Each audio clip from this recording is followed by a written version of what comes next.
such is life. Such is life. Anyway, man, how are you? Here we are. We're doing this. Yeah, I'm okay. I'm in crazy times over here. Yeah. So you're in lockdown now. Yeah. And Back again.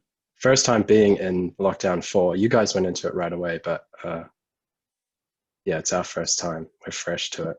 Mandatory masks and all. Oh, so you never had an initial one? You No, sort of just floated around. Australia went the way of the sort of semi, never really fully locking down approach in an Right. effort to save the economy, I would assume. But Yeah, for sure. yeah, it just didn't really work. And then as soon as things started to open up again, it was obvious that like they had to do it properly, so they went level 4. New Yeah, Zealand sure. has been the case study for this. Like New Zealand did so well. For sure. Yeah. And I'm not sure why it's, I guess we were lucky in the fact that we could sort of see what was happening before it really got to us. We could sort of see what was happening and how it was spreading and what was working and what wasn't working, and sort of be able to go, okay, well, we obviously need to do what these guys are trying to do, but do it now, while we've got so little cases. And also helps that the population here is so small that you can really contain it. You can really, or at least the culture here as well, people are really going to listen and actually stay at home. Whereas I Yeah, feel like in America, for example, one of the reasons that they've got so bad with it is because that they've got this whole, it's a free country, why should I listen to this and do this, like don't tell me to stay at home sort of thing, so people just go out and do it. mm. Yeah, and I think Australia is kind of similar. Um, Yeah, I just don't think you can get this many humans to do something. You know, like it's New Zealand is perfect because it's its own little yeah, it's sheltered its own little oasis community. at Yeah, the bottom of the earth. It's got a really solid culture and people listen to authority, and it's yeah, enough of a population where you can actually get people to like cooperate. But yeah, when you start to get these huge countries and nobody listens to the government anymore, it's like yeah. It's a weird concept to think that you can sort of tell a whole nation to do this one thing. But then at the same time, it's also weird to think that someone can just say, right, we everyone stay at home, and you do look out and everyone is at home, like every single person is following the rules. That's also a weird thought as well. I think that's just human nature. You can't really expect that extreme from that many people as well. But yeah, Australia seems to be doing different over parts of it as well. Like you where you are is obviously a lot worse than I think Queensland was doing pretty well. I keep seeing, for some reason, I was getting these updates on Queensland on Facebook, and I think a few days ago they'd had like 0 cases. I'm not sure what the story was there, but it seems to yeah, obviously have been doing differently in different places. yeah. Well, they're states, right? So they each have their own government, but and Victoria's doing the worst. But dude, I've my strategy throughout this has been to pay very little attention, and I don't know the numbers. I don't know.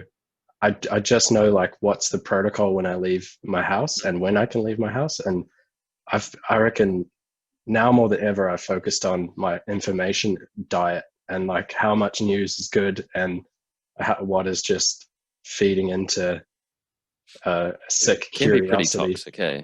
Yeah, for sure. There comes hugely. a point where it's just if you're checking every day, or 2 or 3 times a day, that can get pretty. You can start to get over worried. And you're quite right. The best thing to do is just figure out what your limitations are, rather than being like, right, how many cases today or whatever it's going to be, because that Because that really starts to worry you. it's scary, dude. There's a pandemic. Like it's really a full on thing, and Mm, I think yeah, each to their own. But like some have the tendency to just more information is good. The more informed I am, the better I'll be able to handle this. yeah, But I 100%. noticed early on that like if I sat at the computer and thought about the collapse of civilization for like Mm, more than an hour a day, it had a terrible pretty effect on me. So incomprehensible way. yeah, so Yeah. no, I know that we're in level 4 and that I have to wear a mask, but I don't So know that how is many. mandatory. Yeah, yeah. Interesting. It's Is become there like a shortage at all? Like, is it easy for you to go out and get masks because you yeah, need to? yeah. I just wrap my scarf around my face, or Oh, okay. Yeah. yeah, they're available everywhere. I'm sure Yeah. mask manufacturers are making a murder right now. Oh, for sure. Yeah. Yeah, 100%. Yeah, Do you, are there like fines involved? Like if you get caught without one, is someone going to stop you? dude, Yeah. the fines are massive. Um, I've heard a few funny stories. One, there was somebody went to KFC and like I don't know quite how it happened, but an ambulance worker heard somebody making an order for like 20 family meals, and they were just like, "Oh, that's not what you do in a level 4 lockdown," and got the number plate, called the police. The police went to their place and found like this giant party just pumping, and I think they got Oh, like $60,000 in fines. Um, the seriously? Yeah, the fine for crossing the an interstate border from Victoria right now is like close to $20,000. Holy The shit. mask is a bit more, it's like Slap on the wrist. $200, I think, or more. But yeah, no, it's serious penalties. You just got to do what you're told and stay For sane at this sure. point. Makes sense, right? Yeah, That's still a heavy amount. But I suppose in such a large group, that's really like you're creating such a huge you know, a cluster, I suppose, in that sense. Like if someone had the virus and there was that many people at that party, that could be detrimental. That could any number of those people could go yeah, anywhere, and that could spread like that. So I yeah. guess fair enough, but still, it's like holy crap. But But what I I've suppose when learned you want to is beat it, I think that's the only way to motivate people to follow rules, at least in this culture in mm, Australia, is like, no, you have to have a huge monetary penalty. And yeah, it's only at that point that people will start to follow the rules. Whereas oh my for sure, impression on what New Zealand did, and you can correct me if I'm wrong, but it more just appealed to like the common sense and the honor. It was just like, here's the facts of the matter. We're doing a lockdown, follow the rules. yeah, Whereas Australia is very much like, I've read the statements from the guy who runs who runs Victoria, and mm, it's all like this virus is gonna kill your grandmother if you don't follow the rules. Like, and I'm not even being that's not even hyperbole. Like he's yeah. actually using this real It's like emotional threatening, yeah, fear-based language, and to me, I'm like, oh, this is disgusting. But I think for the majority of people, it's like, okay, I'll follow the rules, yeah. and that's the approach they're taking, and You that's have to what make it works. personal, especially because there's so many people in different situations that something like this may affect someone immensely compared to someone else. So some Yeah, people aren't going to take it that way. So you have to sort of almost cover all bases, figure out what it is that's going to get everyone to really yeah. like. Yeah, but yeah, you're right. Fines is one of the ways. It's next to like violence that you would actually get people to sort of cooperate. Well, that's next, right? That's next. Yeah. What if you Oh, don't pay the seen fine? bits of it already. Yeah. Yeah, yeah. Oh, Let's hope it doesn't that's get to crazy. that. No, for sure. Yeah. Oh dear. Well, I mean, I'm sorry you're in that situation, but how long has it been now? Yeah. Well, it's been a level 4 for I think a month, Oh, but really? we've got another month because it was a 6 week, and then they extended it again. Holy heck. But dude, I mean, I've been in this house. Like I used to go camping. I used to travel, Mm. festivals, all these things that like gave me so much joy. I've been in this house every night Basically live outdoors. for 5 months. So like it's been various levels of lockdown for 5 months, Mm. and yeah, it's been a hard time. It's been like a pressure cooker, I reckon. It's kind of Sure. brought everything in, and Mm. yeah, it's really clear. And for me, it's really changed where I want to be. Like I don't think Australia is somewhere that I'd want to stay after all of this. Just having seen Right. how everything's gone down. So Yeah. it's Interesting been how an event like this can alter your perception about where you are and what the leaders are actually doing. I've seen it everywhere, man, and I think it's one of the benefits of this crazy time is that it's just like growth happens through pain. So we're all having difficulties of various levels based on where we are in the world and our situation, but I think a lot of people have been forced to just reconsider their what they're up to, and Yeah, for sure. yeah, I hope that's a good thing. Yeah. I think part of it might be just sort of tied around, like in your case in particular, it might just be sort of like when it is a disaster situation like this, you almost feel a sense of like, oh my, I just want to be home right now. Like even though you may have a home where you've moved to, it's still a maybe a wee bit inside you that's going, I just want to be at home right now, or like I feel, not stranded, but you just feel a slight discomfort around it as well. That may tie into it a wee bit. Are you Yeah. sort of finding like a good part, like aside from all this, are you sort of finding a good pathway, or do you think you're achieving what you wanted to achieve in your move To Melbourne. Yeah, to man. Melbourne? Yeah, yeah, yeah. Yeah. You seem to be in a good place. Yeah. Well, I mean, I lost my main source of income at the start of this lockdown. Um, and so I had slowly been building like a community of people in Melbourne around my design, the design side of myself. Mm, And especially through the lockdown, that side has really started to come out because it's had to, because my main source of income was gone. I was doing this work for uh, mostly like companies in the US, designing apps and stuff. But mm. when that went away, I've been forced to really reach out to my immediate community here and like find what is it that I really do, like what is my value as a designer, and really push that to try and get it to happen. So I think yeah, the Melbourne has really started to give at this time when income was taken away. Uh, Mm. yeah, it takes a long time to establish a new community and start to get value from it. But So, have you been having more sort of jobs come in your freelance work? Have you sort of had more opportunities now through this lockdown? Is that what you're saying? yeah, but because I've looked for Or you've them, just been forced into the scenario where you sort of have to yeah, broaden it a yeah, wee bit? because Yeah. I never really pursued it. I was like, oh, there's a friend who needs a website. Let's do it, and I'll do that as Yep. a side thing. But all of a Yep. sudden, my side thing had to become my main thing, um, and so yeah, it's Just got to push it a wee bit further. I've pushed it for the first time ever, and I'm only just getting started, but it's an exciting place to be. Um, For sure.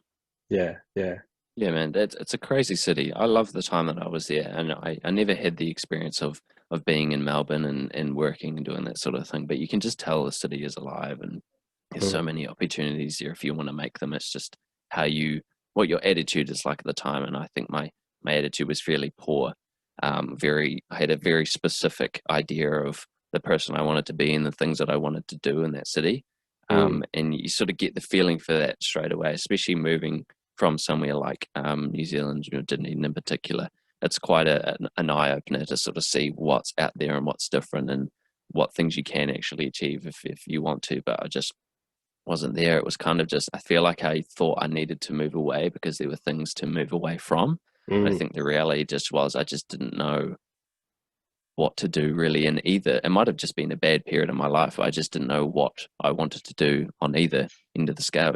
So, yeah. I mean, But you've obviously committed, but that's what you have to do, I reckon, man. Like I think, at least I can say I did it. I wasn't always just saying, oh, I want to move to Melbourne and never did anything about it. Like, I got there. yeah. And when things You aren't learn the hard working, way. you've just gotta sometimes you just have to make a move, and like that move might not even give you what you think you want from it. It might just show you Mm, that you shouldn't move, but at least yeah, you for moved. sure. You just got to keep Yeah, moving and that's right. trying. Yeah, you just got to try it. You're never going to know until you've actually done it, and sometimes that's the only way you're going to learn. You might Mm, just have this really solid idea that this place is going to make it work for you, but it's all attitude, and if it's yeah, you're going to just end up doing nothing if you don't seriously commit yourself to what it is that you want to do. But it's easy to sort of have an idea, or at least have this notion about what it is you want to do or who it is that you want to be. You think that the city's going to give it to you, but you yeah. really have to take it from the city, I think. And that was something I didn't really know of. But again, I've been to Dunedin my whole life, and I think I've taken as much from it as I can, and still taking from it. I'm pretty happy where I am now, but I think I've definitely got more of a, I guess, a mindset or a want to travel at least now. That was not something I was never very interested in until recently. For some reason, I just sort of realized, well, there is a huge point at least going to see places, not necessarily moving somewhere, but sort of just getting away from home for a wee bit. Yeah. I wanna go back to what you just said. I'm just trying to chew on it you said you've got to take from the place rather than finding it You, there. What was you've the got to take from the city rather than no. You've what did I say? You've got to let this take it from the city rather than let the city give it to you. Is yeah, yeah, that yeah, what you're yeah. talking about? Hmm. That's interesting. I feel like I've done a bit of both. And I think the key thing there for me has been that the opportunity doesn't show up where you think it will. Like I've my most of my work. I mean, I've only had a very few clients from Australia, but they've all come from just being nice to people and then becoming friends and then learning that, oh, I'm a designer and you're trying to do Hmm. something and let's connect and make that happen. Just networking. Yeah, but not even deliberate, like going out and trying to find clients. It's just being a good human, and then Yeah, sure. you have values It as just a sort of human falls that, into your lap. yeah, yeah, yeah, yeah. So I think I've taken from the city, and that I've really, wherever I can find guidance on how to do whatever it is I want to do, I really use it. Hmm. Uh, but the city has also just given to me in the people that I've met, I guess, and the opportunity. Yeah, for sure. Yeah, That's the it's a opportunity's balance. there. The city gives you opportunity for sure, but it's just like what ones you want to take and how what your attitudes towards it is. I know I say that because I know a lot of people that have moved to particular cities where it's whether it's usually Melbourne or Wellington seems to be the places that people want to be, and I feel like people just sort of move there for the sake of being there. Like Mm, moving to Wellington because it's a more cultured city or more an arty music community, but it's like, well, what are you doing there now that you weren't doing here? Aside from being in another city, you're the same person. I mean, I don't have a specific person in mind, but that just sort of seems to be, yeah. the people that I've talked to that have made these moves. It's just like, well, you haven't gone there and started anything. But I suppose if you're already sort of deep into something creative or whatever it is, job wise, if you are able to solidify yourself more from that city, if you can if there's more of an artistic community in that city and there's more opportunity for you, that makes sense, take your Mm, career further. But the people that just, I just want to get out to Dunedin and be in the city, it's like, okay, well, maybe just go on a holiday there for a couple of weeks and get an idea rather than just like get up and move. And I'm sure most of these people have been to these cities that they think they want to move to. But mm, yeah, it can be a pretty risky decision. But at the same time, sometimes you do just have to make that decision and learn the hard way. That's most of how I learn about these sorts of things is just doing it. You yeah. figure out you've bought the wrong product for what it is you wanted to do because you wanted to get it done quickly, but you didn't take the time to educate yourself. You just sort of went in and did it. And that's sometimes the only way people learn. Yeah, and I think it's so individual. Like I used to think that the things that worked for me would work for everybody, but that's such an incorrect way of looking at things. Like some people might thrive from a move, some people might actually really need to move, Mm. or some people might not have even looked around them to where they could use the opportunities that are there. They're kind of blinded to them because they think they need to find them elsewhere. It's like, no, if Yeah, you for ask sure. the guy down the street, like he'll help you do the thing that you want to do. Yeah, yeah, yeah, So yeah, yeah, yeah. To yeah. That's look interesting. close Yeah. before you make a big move. Yeah, 100%. And yeah, Oh, I wanted I to say one think more thing, if you don't mind, about yeah, like go ahead. this whole city movement thing. I think something that I've seen is people move to kind of sell out to a culture. So Mm, like I uh, there's a clear like thread of Melbourneites who there's like a clear just clothing style, art style, takeaway coffee cup, and like greyhound dog. Like it's this cultural model. And I think a lot of people move and then go, okay, to fit in, I need to do that because I want to be a successful designer. So I need to do that so that I look the part, so then I can get the job and da da da. And I think that's kind of a trap, and you end up losing your individuality. I think that happens when people move to these kind of artsy cities. Um, if you buy in fully to the cultures that are available there, rather than kind of looking at the thing and going, okay, how can this help me with my mm, aims? Going, okay, I'm going to play that game and win that game. It's like, no, I think it's better to just hold on to a strong sense of who you are and what you want to do, and go to somewhere where there's opportunity to help you create that, and try Mm, not get lost in the crazy mm, game that's 100%. going on in a city. And it's very easy to look at other people that are in that field or crowd or whatever it is, and just sort of immediately think, right, that's who I want to be, and just follow it in the same route. And you're quite right. You have to look at it from your own perspective and take 10 to just sort of look at what it is and what it's actually going to do for you. And it's very easy to watch other people that are doing well in their field and feel like the right way to do it is following the same steps as them. Whereas in Mm. actual fact, there may be a few things that they've done that's going to work for you, but realistically, it's not all the same stuff. It doesn't always translate. Yeah, and I think a big part of that motivation is you don't want to make mistakes, so you try Yeah, and do what other people are doing that seems to work. yeah, But for sure. yeah, something I have to keep reminding myself is that you've got to try stuff that you might fail at in order to learn. And it's like Mm, it's better to do that than to follow some other well-tread path that doesn't have any, at least in the way mm, I like to live. It's better mm, to try something different that isn't um, the common way of doing it, and make mistakes and suffer that pain. But you mm. learn so much, and then you become stronger. I think it's just a better Yeah, way to go.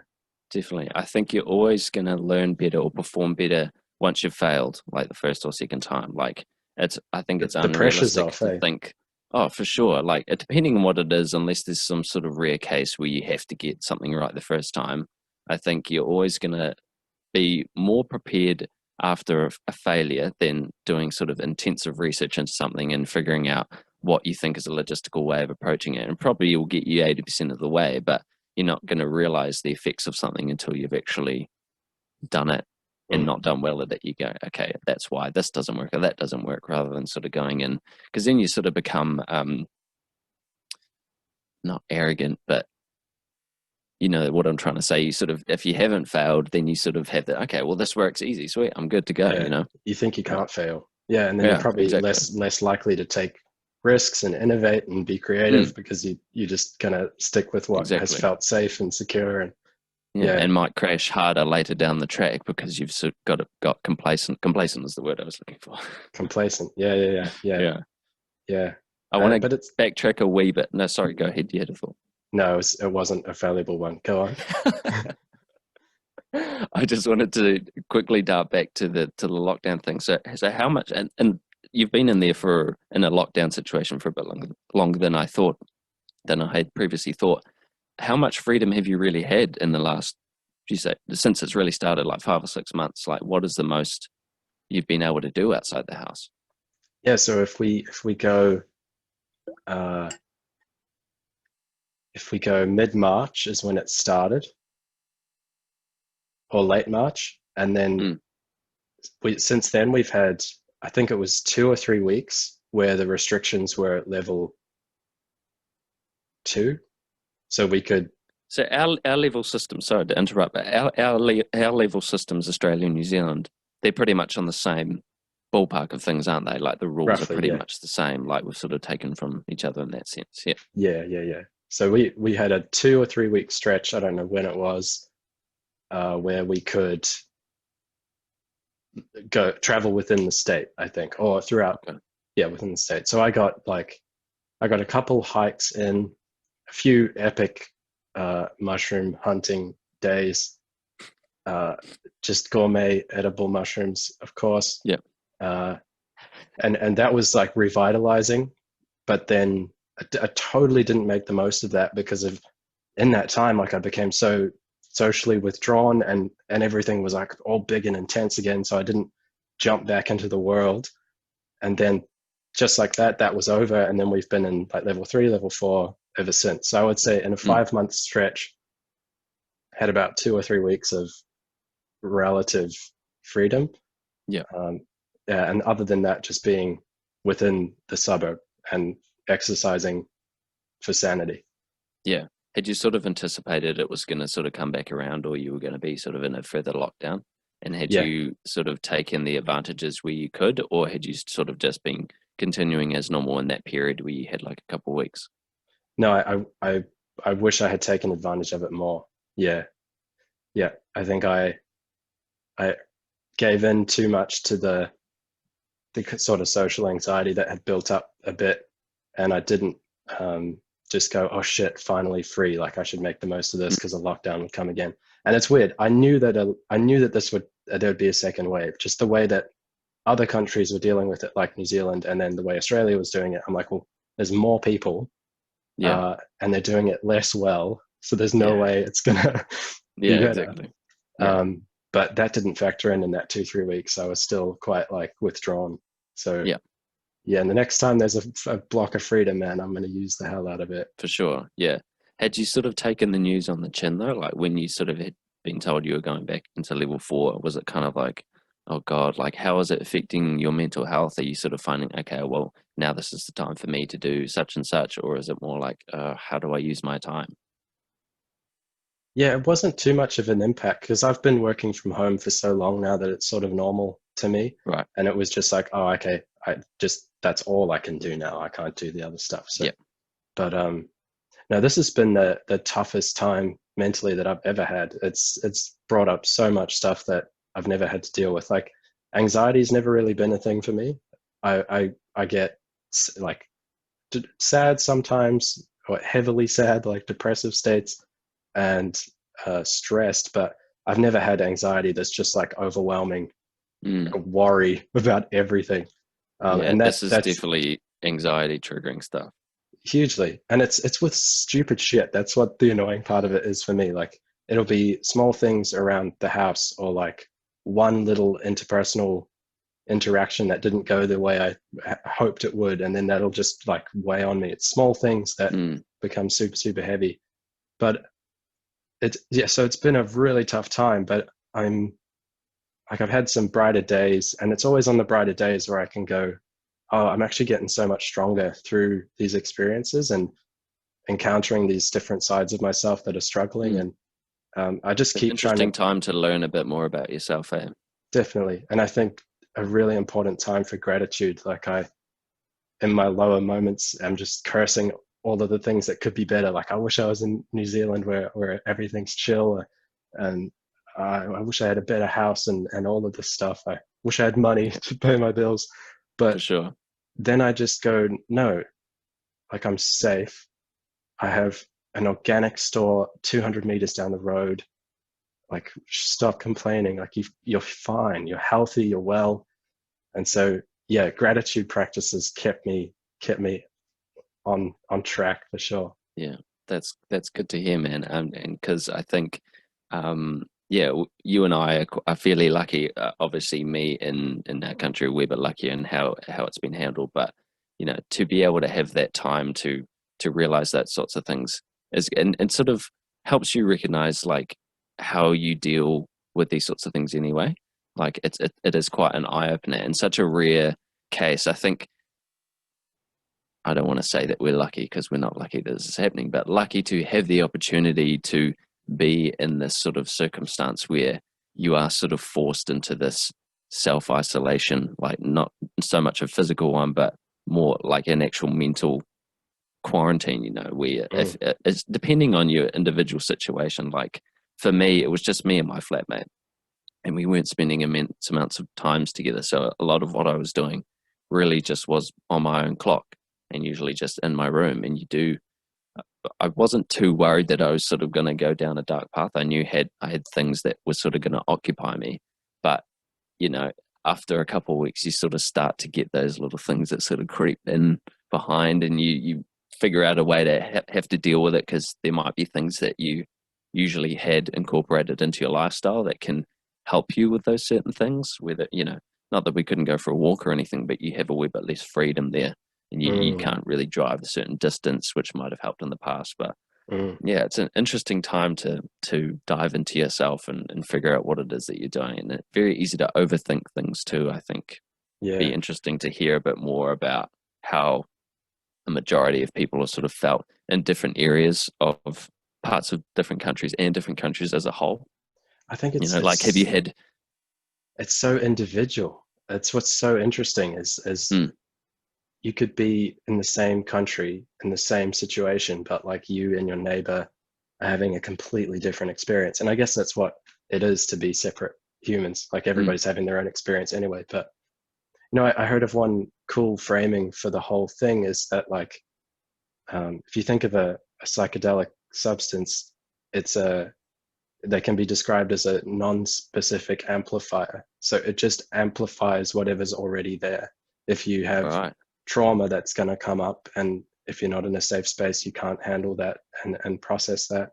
If you are like ripe for transformation, that'll come forward and you'll have a ecstatic experience. And this pandemic has been like a psychedelic for humanity, and that it's just amplifying what's already there. It's amplifying fear, it's amplifying a lack of trust in governments and institutions. It's Mm. like amplifying if you're stuck at home with all these people that you live with that you don't actually have good relationships with, like that's going to be amplified too. um, True. so yeah, all of these things are becoming way more tangible and way more clear. And like you said, my experience of it has been like small things just will become bigger and bigger and bigger. And Mm. like it's I haven't I need to do better at maintaining relationships and communication with housemates, because I live with like um, five five people live here, and all of us have a partner. So at times there's like 6, 8 people in this house for Wow. long stretches, and Mm. like if you're not communicating and uh, keeping things clear, then it can get chaotic real quick. And if Yeah. nothing else, I've learned that. Yeah, for sure. And I shy away from that quite a bit. Like, not shy away from the people that I live with, but sort of going out of my way to sort of make those relationships or sort of solidify or see what it is about those relationships that potentially are or aren't working. But that's an interesting way to look at it, like a psychedelic, you know. Not that I have a lot of experience in that realm, but I can see how it could be perceived that way, you know. But yeah, Yeah, it's tricky. I don't like to say, yeah, with all of this stuff that's going on, I don't like to say too much that it's been great for me, because it has been. But yeah, like we say, it's different for everyone, and you almost don't want to overemphasize how good it has been for you if it is a good scenario, because it might not have been so good for someone else. You know, I'm lucky in my regard to have been living with someone that I did get along well with, whereas someone might have sort of been in a position where they were looking at something else, or they wanted to move out, or there was something that was quite wrong in that scenario, and now they're sort of trapped in it, you know, yeah, which aside from the actual virus side of it is pretty hard to deal with on its own, you know. yeah. Some people have been in and again, this is a really tangible way to get a gratitude, is Mm. to like, yeah, hear of the other some other situations that people are in that are really really tough. um but I would say, man, like I think sharing your experience is so important. I mean, I would love to chat with you in the middle of my darkest moment in lockdown and Mm. just hear that you're having a good time. I'd be like, oh Mm. fuck, phew, at least there's one of us, you know. Yeah, for So sure. Yeah, yeah. that's quite powerful. Yeah. So even if your I experience through, I mean, I'd imagine some people have like had the most space to be creative that they've ever had. They don't have to go to work. They can finally mm, do what they for really sure. want to do. So Yeah, it was a good excuse for people in that scenario to start doing the things that they want to do. And that was actually something that I wanted to ask you. Has there been anything that you've implemented, small or big, that you know, weren't perhaps able to do before, but you were able to do over the lockdown, or anything that you're starting to do now that is new to you? honestly, not really. You're just sort of It's diving into existing yeah, hobbies and things. it's been like, I don't know, it's kind of like an earthquake, and everything shook, and I sort of dropped everything, all of my routines and habits, and even my work. Like I didn't have work for a long stretch. Um, but I couldn't get support from the Australian government or the New Zealand government. So I was fully on my own, and I had to sort of just like hustle and push and make it work. And so I dropped everything for a while, and then I've just sort of been picking stuff back up and getting them going again.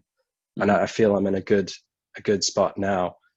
But it's nothing too new. I think if anything, I'm exercising a shitload more just out of necessity because it's what has grounded me and cleared my head when I needed space Hmm.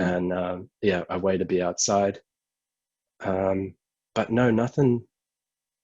Still doing art from time to time. Still writing a lot, designing. Um, I mean, this is boring, but like video games. I Dude, video games aren't boring. Oh man, I I didn't used to play because I was in this like one track discipline is the way mind, Mm, and video mm. games will not get you there sort of. But I've benefited so much from just having this like universe simulator that I can log out in and shoot Mm. aliens and like Yeah, just yeah, have dude. space from it Yeah, all. I've been careful to keep it, I only do it when I have sort of feel I've earned it. But it's been yeah, for such sure. a safe space to just go to and kind of That's so log out for a interesting. bit. Is that something because the Ethan that I know, or at least the Ethan that I first knew, was very much into video games, and that sort of tailed off a wee bit. Like recently, that hasn't been something I've ever really heard you talk about. Are you sort of finding an easy transition back into it? Like, are you sort Yeah. of finding nostalgia amongst it as well? Oh my God, dude, because Halo, all of the Halo games have slowly been coming out on PC. And Oh, really? I play PC now. So Right. it has Well, been it's meant to a be. nostalgia, like a nostalgia bath. It's been so cool to play through the games, and also they've remastered them, so they've brought them up I to was the going to say, quality yeah. of a recent game, Oh, and like wow. it's beautiful to play. So Fantastic. tons of Did you have to nostalgia, pay for them, really or were easy they to drop there? back in. Yeah, Yeah, yeah. yeah, Oh, yeah, sweet. Oh, man, that's ideal. I love that part about video games. And I was talking to a friend of mine, Hamish, on the previous podcast about this. I like the immersive side of games. Like I'm no gamer, and jumping into any given game, I'm usually not going to do well straight off the bat. Someone tells me how to play this game, there's still something that's not working here for me, you know. But yeah. I like being inside those games, you know. Like the thing, I bought a few games for my PS4 over the last couple months. Would have been actually a longer. I've had it for longer than I thought, but I sort of bought games that I knew I could just sort of fuck around in. Like if I start a campaign or anything, I know I'm not going to do well in that game. Like it's just there's going to be stories and things that I'm supposed to know Yeah. from like just years of growing up gaming, you know, but I just don't have that knowledge base. But you know, something like GTA or Red Dead or whatever it is that you can just sort of jump Just in, do and even if whatever. you're not following the story, you can just run off the pathway and just do shit anyway. You know, it's Yeah, just a sort of a free play thing, and that's something I really enjoy about video games and can understand why you'd be so invested in them. You know, well, yeah. is it just Halo you've been playing? I've played a few, man. I've played oh, let me think. Oh, dude, there is a developer, these guys that make video games. They're called Amanita Design. Amanita is like that white and red mushroom, those crazy ones that you see in like pine forests and things. Do you know the ones? Red with white Yeah, spots. yeah, like your very cartoon stereotypical mushroom. Yeah, Yeah. but they're actually real. Like they're a real one that Mm, they're in right. Dunedin. I used to see them all the time. Oh, But really? so this group of dudes who makes video games. They're called Amanita Design, and like Amanita muscari, the mushroom is actually you can have it's a psychedelic. It's not in the same class as all the other psychedelic mushrooms. It's its own very weird thing that you actually have to like. It's got a weird story that the shamans would drink the urine of uh, reindeers because the reindeers would eat the mushroom and then kind of process it in all of their organs, and then their urine would be psychedelic. So the shamans would serve and drink this amanita piss. That's a roundabout way of saying that these guys make really trippy games, and they're called Samarost, and like they're all hand drawn, and they have beautiful music, and like all of the characters and sounds in the game are all made by just human voice. So like Oh, the wow. characters just make like weird weird human sounds, and I've been loving Yeah, those games, man. They're really cool and super immersive. Like you're in this yeah, strange, weird, trippy world. It's just like a click adventure game. You point, click and point, and you go and try and figure out yeah. these puzzles. So I've been deep in those as well, and those are really fun worlds to be in.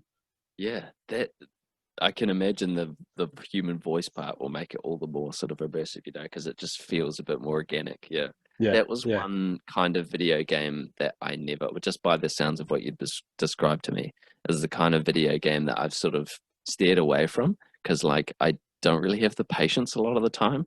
Like, one of the big examples would be like, I don't actually know what the title, like some of the Super Mario games where you're sort of just leaping over things and collecting this and that and going up and round and under things. Strategy games that I never really had the patience for. I yeah. just can't get immersed in that. Like, I'm such the type to give up within the first couple of minutes of playing a game like that. But I get it. Mm. I think what gets me about these games is just an appreciation for the art of it. Like it's these hand painted scenes that are so elaborate Oh, and so wow. beautiful, and the music is all like really well. Um, their most recent game was the soundtrack was made by um, Unknown Orchestra, who's really cool. You could find him on Spotify. It's this one dude. Unknown Mortal Orchestra? No, no, wait, Secret Orchestra? Maybe Secret Orchestra. But it's this one dude who just gets kind of orchestral artists together to make music for in a particular vibe or for a particular Right. project. And Yeah. he So made he you're made it all producing yeah. he made it all for the Amanita's most recent game, Creeks, and like it's just beautiful. I would finish a puzzle and like the music kicks up to like this awesome sort of happy vibe, Yeah. and I'd Yeah. just stand there. I'd like put down the controller and just like listen because it's just It's the that good. it's that good, The and attention to detail. the appreciation of the art I think is what keeps me stuck on those ones. Whereas something like Super Mario, that's it's kind of cool to look at, but that's all about nailing jumps. It's Yeah. yeah, And very like clingy, sort of twangy melodies to go along with it that you'd yeah, only super listen to weird. for a couple of seconds and then it just gets really annoying. Do you know what I found a while back is there was a game I never played it called Donkey Kong Country, and Donkey Kong Country has the sickest soundtrack ever. If you, What platform was it on? I think I don't even know. Game Boy or One of the Nintendo 64 or Nintendos, something? yeah, but it's an interesting story. I wish I could remember it, but you might be interested too. The guy who composed all the music, it was for quite an old console, so the musicality was really restricted by the technology, and it Sure. it was really rated for like how the hell did he produce such beautiful music with Right. such limited sounds? Yeah. There's I this wonder what one, tools he had available at the time. Whether it yeah. was like a synthesizer, whether he was actually playing things and warping sounds, that sort of thing. Sometimes It's things just age well, like out of luck. there's a track called like Sticker Brush Symphony that is just it's a vibe. It's a world. Send me that. Yeah, I'll try and remember. Fantastic. That's so cool, man. Oh, glad to see you're finding joy in that old hobby of yours. Yeah, it's been really Yeah. cool. And I think as an internal process within myself as well to let go of this idea that I just have to be disciplined and that's the only way I'm gonna be happy, and actually Mm, go like, nah, dude, this is a hard time. Like, play some video games if you need to, and yeah, for just sure. allow myself that space has been super helpful. Yeah, 100%. Oh, that's cool. Are you, one thing that I had started doing, actually messaged you about, was starting yoga during quarantine because um, it was just something that I could do at home and I didn't like all the sort of exercises, I guess. And like they had stuff on TV which didn't really appeal to me, sort of turned on. I thought, this is corny. I don't need like a super hard out cardio workout. And yoga Dude, just sort of seemed to tick the box. then I don't want to interrupt, but my Go ahead. grandma tried that. She like tuned in and she's like, "What the fuck? These are so hard. There's no way I can do this. All these people with Yeah, they're Les pretty Mills." intense, man. I They're was like, pretty "God, intense compared to like some basic stuff that I looked up on YouTube. Just like really easy, squats and lunges or whatever it was, jumping jacks, and then going on to like one news or whatever it was playing on and seeing these people throwing themselves around. It's super like fast paced. It's like, yeah, Jesus, I'm not doing yeah, that. yeah, Especially someone who's just starting out. yeah." But Or yoga, I elderly. found, yeah, yeah, true. That's an even funnier thought. Oh, at least she's having a go. Yeah, yeah. I mean, she tried, but she said like there's no way. Fair enough. But you know, as soon as you see those things, you go, this is silly. But Mm, that being said, I used to think that way about yoga. I was never, arrogant towards it. I never thought, oh, this is bullshit. But I was never like, what is that going to do for me? What is the point in that? But it's like, ooh, okay. Once you actually get like a proper lesson from someone and you sort of realize what you need to do and why you're doing it and how it's going to help you, you sort of get a whole new perspective on it. And I can imagine that's translatable to anything, and especially exercise. Like you can sort of think, oh, that's too intense for me or whatever. But once you actually do it, you sort of realize what it is it's doing and why it's good for you. And yoga was immensely beneficial for me in that regard, and sort of filled in time as well, because that Mm, was another thing about being locked down. It was just like, right, how can I fill in a morning? Do half an hour of yoga, do an hour of yoga, whatever it was going to take, and that was mm, it was funny. Like I sort of found that, and I suppose this is like this with any exercise, is that it sort of brought, like, it helped me initially. It sort of got me to a place where I was like, okay, this is great. I feel amazing after this. I was doing it in the morning, it got me ready for the day. I was excited to get up and do it. But then I started realizing that I had adapted to it very quickly. And because we were only in 4 weeks, there's enough time to get like a good sort of, you know, routine. period of time where you've done, yeah, routine. But then coming out of that and sort of going back to work for the little time I was sort of in level 3, I wasn't doing it as much. And because of that, my body sort of started responding, sort of going, not like just getting a wee bit stiffer in places that I wasn't actually having problems with before. So it Mm. definitely helped me in the short term, but it was also like my back was sort of going, you need to do those stretches that you've been doing because that felt really nice, and just sort of adjusting to that thing. So I've sort of come away. I haven't been doing it as much as when I started, of course. But sort of notice little things, just feeling a wee bit stiffer. And if I don't go a couple of days without doing it now, I go, oh man, I could really use doing some yoga. Whereas beforehand, I never really felt the need to do yoga. So I don't know if it sort of benefited me or whether it's, Well, actually good that I've implemented it. let me ask, how did it feel while you were doing it? Oh, it's fantastic. Love it. How did Love how did the everything about it. how did the body feel? Yeah, great. Yeah. Yeah. Good. The only instruction I had was a YouTuber, so I never really had sort of a personal touch as to whether I was doing something right or wrong, and that's one of the things I wanted to to you about.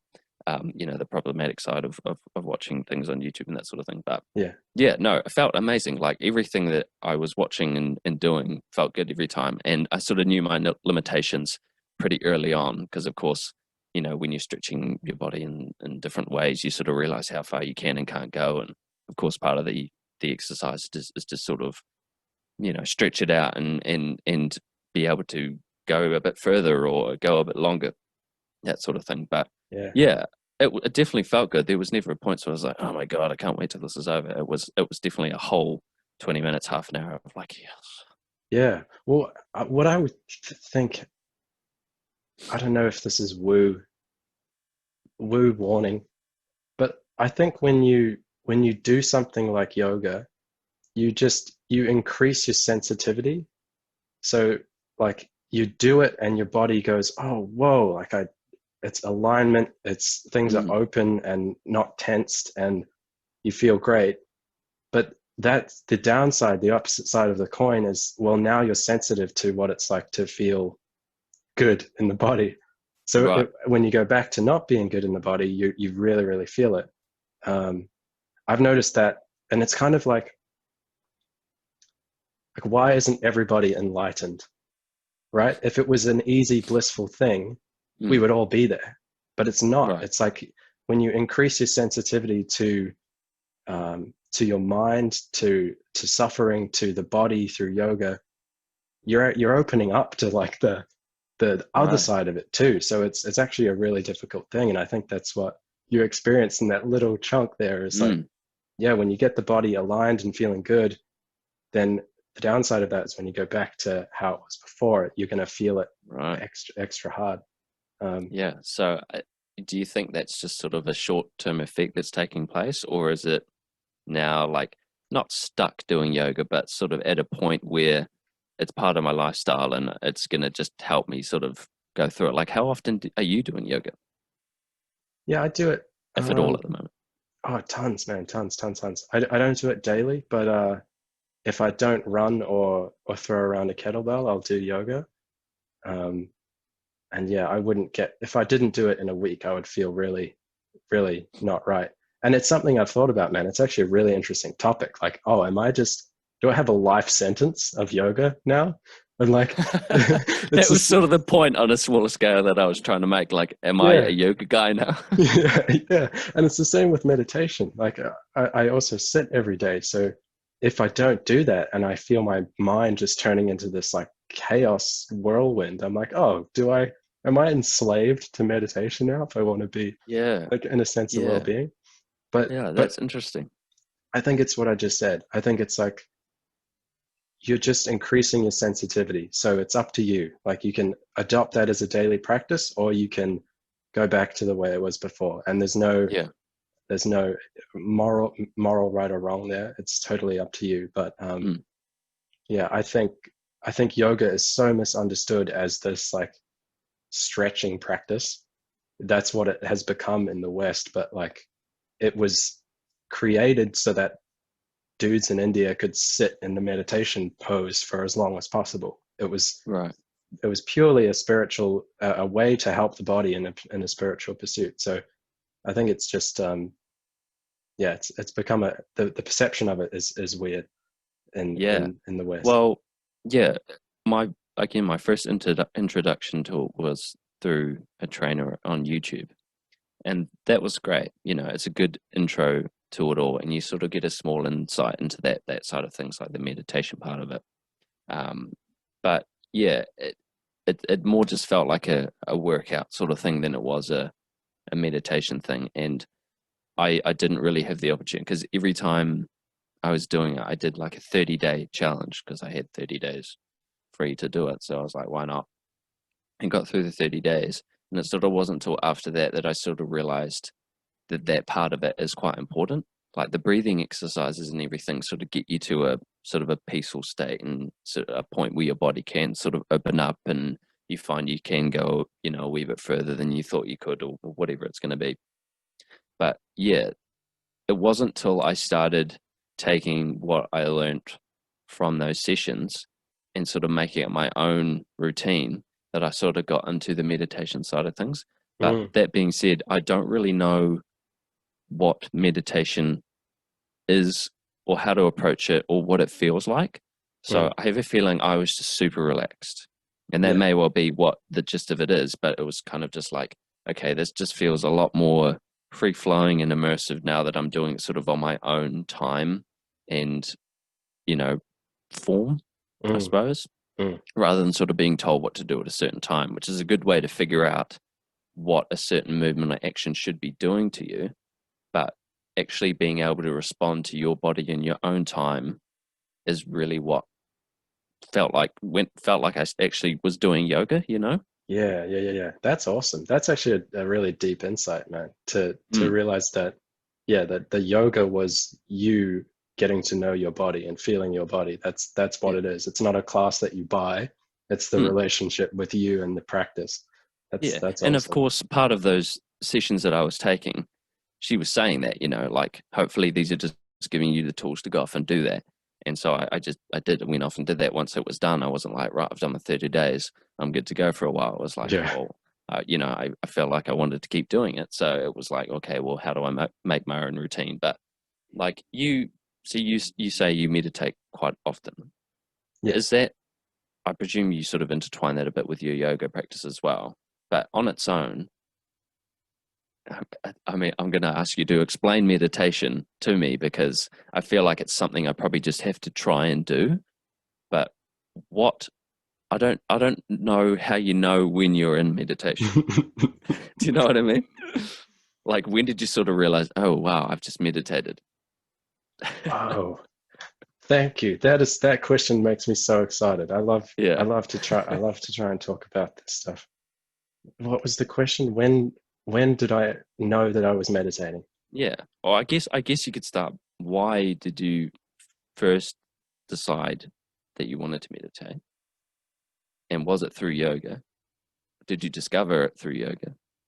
I'm probably firing too much at you, but you know, No, no, yeah, no. Yoga came later for me, and I don't was want you to. meditating first? Yeah, yep.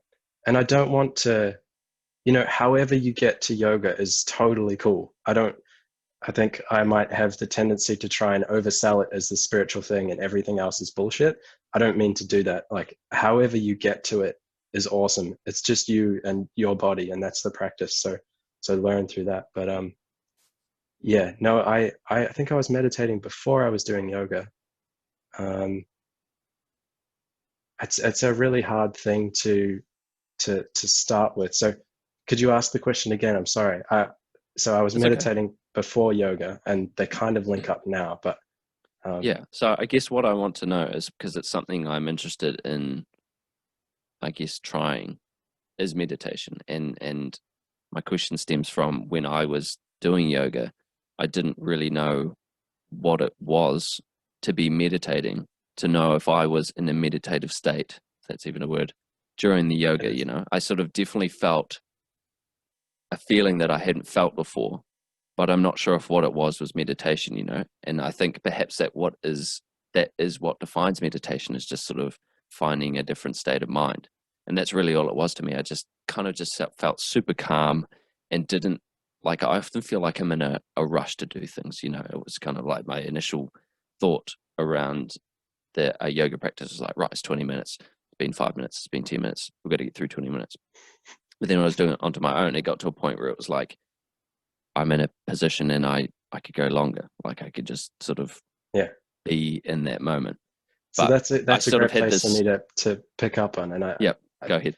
just because I can see how it would Yeah, thread from there. It's like, yeah, you're in the present moment, so you're no longer thinking with this context of time, and you're no longer like halfway.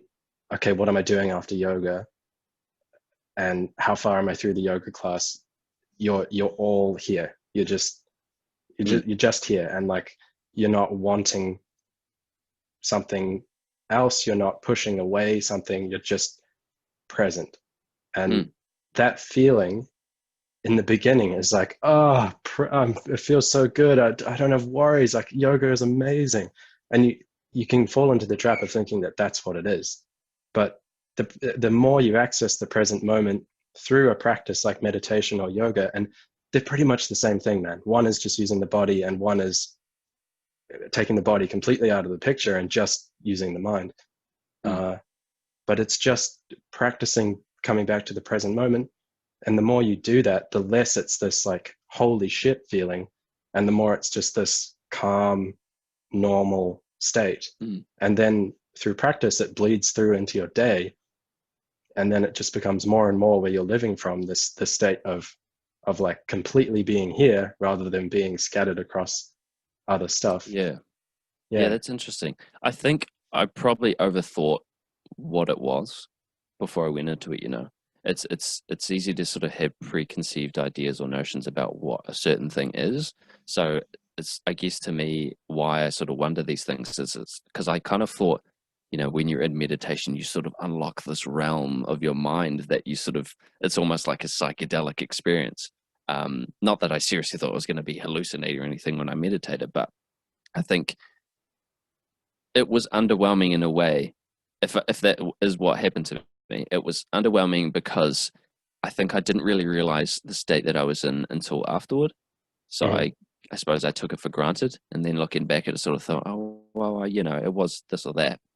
But it's weird having ideas about what you think things are before you get into it, and specifically like with this sort of thing, like meditation or drugs, that sort of thing as well. That's another thing we get into. But having an idea of what that thing is going to be like before you get into it is weird because sometimes you sort of almost bypass the experience by having a higher Yeah, expectation. You sort of go, oh, well, when am I going to be meditating? Or when is this thing going to kick in? But you might have already been there or sort of taken for granted the aspect of what it actually is, having a greater understanding of it. yeah, yeah. That's such an interesting thing. And I'll so the kind of when I really latched on to meditation, I feel like I touched an experience where I realized, oh, this is definitely worth doing, was through Sam Harris's app, Waking Up.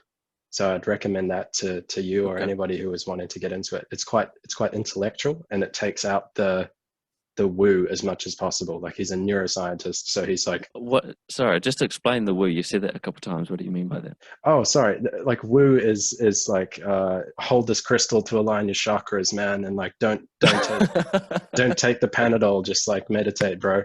You know that that's woo.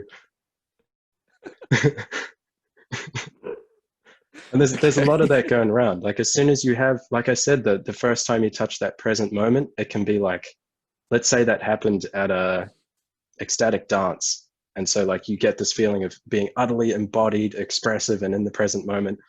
And then you want to get that more and more, but your community is like a woo community, and that's where you try and find it. So like the Okay. woo-ness becomes the source, whereas no, it's quite like a grounded, Yeah. accessible thing without the Okay. woo. Oh, that's so interesting. Sorry, that was hilarious to me. Um, so I guess what benefits did you sort of reap from the meditation, and when was it that you sort of realized that meditation is something that is benefiting you? You know, did it sort of take the first time to go, wow, that is something that I'm going to keep doing? Or is it sort of like, that didn't really do anything for me the first time? What could I do differently? I mean, that's probably a broad question, but what sort of brought you to a meditation practice, I suppose?